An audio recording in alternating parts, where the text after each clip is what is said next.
Hai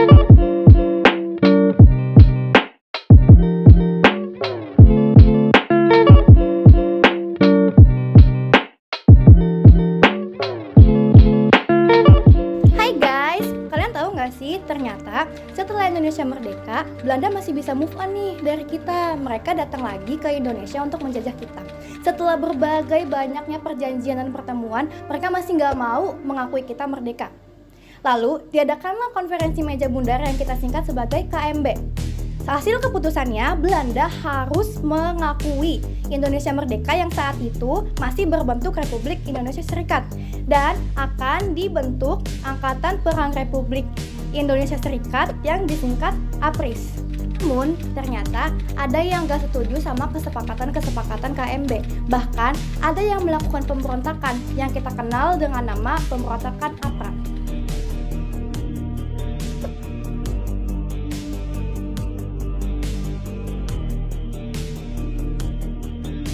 Kalian tahu nggak sih apa itu APRA?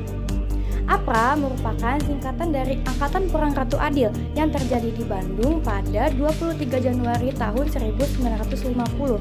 APRA dibentuk dan dipimpin oleh Kapten Raymond Westerling pada tahun 1949. Anggotanya terdiri dari tentara Belanda dan KNIL. Seperti yang udah aku mention di awal, kalau pemberontakan ini terjadi karena KNIL tidak setuju dengan dibuatnya APRIS di Jawa Barat yang saat itu terbentuk negara bagian Pasundan. Pembentukan APRIS terdiri dari TNI dan KNIL. Bayangin deh, yang tadinya mereka berlawanan sekarang malah bergabung dengan APRIS. APRA juga ingin negara Pasundan dipertahankan dan mereka menjadi tentara federal di Jawa Barat. Nah, lanjut di kronologinya, pada 5 Januari 1950, Westerling mengirimkan sebuah ultimatum ke pemerintah pusat yang isinya permintaan agar RIS mengakui negara Pasundan.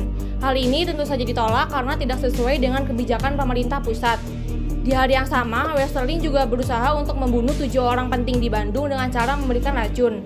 Untungnya saja rencana ini gagal karena mereka sudah mengetahui tentang ini terlebih dahulu. Pada 10 Januari 1950, melihat itu membuat Muhammad Hatta sebagai Perdana Menteri saat itu memerintahkan untuk menangkap Westerling, namun sayangnya nggak tertangkap. Pada 23 Januari 1950, Westerling juga berusaha untuk mengkudeta Bandung dengan keji. Pasukannya menembaki siapa saja orang yang menggunakan seragam TNI. Puluhan tentara TNI yang belum siap untuk diserang pun akhirnya tiba-tiba gugur. APRA berhasil menguasai markas besar divisi Siliwangi yang untungnya tak bertahan lama karena mereka sudah kehabisan peluru. Di hari yang sama, terjadi pula percobaan kudeta di Jakarta yang dilakukan oleh anggota APRA. Namun, hal tersebut gagal sebab bala bantuan pasukan mereka tidak kunjung datang. Pada akhirnya, pemerintah Indonesia turun tangan menangani masalah ini dengan mengarahkan kekuatan militer dan melakukan perundingan dengan Belanda untuk menekan Westerling. Kekuatan militer ditunjukkan untuk menumpas pemberontakan APRA dan menangkap Westerling dan Sultan Hamid II. Perundingan dilakukan oleh Muhammad Hatta terhadap Komisaris Tinggi Belanda untuk menekan Westerling. 5 April 1950, Sultan Hamid II berhasil ditangkap dan diadili dan kemudian dipenjara. Sedangkan Westerling berhasil kabur ke Singapura. Dengan kaburnya pemimpin APRA, maka bubarlah kelompok tersebut. Dampak dari pemberontakan ini jelas sangat merugikan banyaknya anggota TNI yang gugur akibat pemberontakan ini.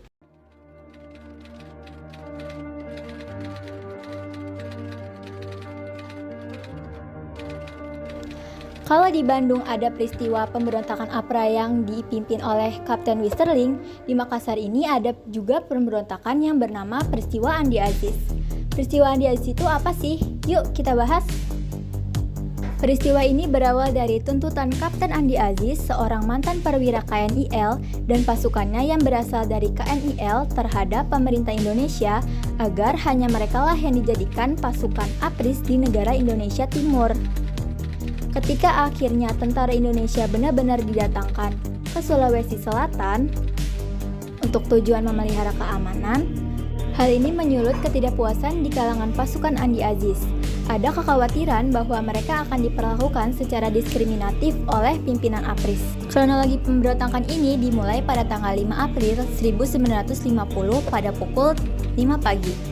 Saat itu, pasukan KNIL yang dipimpin oleh Andi Aziz langsung menyerbu markas APRIS yang berada di Makassar. Pasukan Andi Aziz ini diberi nama pasukan bebas. Beberapa tentara APRIS pun menjadi korban dalam pemberontakan ini. Bahkan perwira APRIS Letkol A.J. Mokoginta turut menjadi tawanan pasukan bebas. Dalam tempo waktu yang singkat, Andi Aziz beserta pasukannya berhasil menduduki markas APRIS sekaligus menguasai kota Makassar.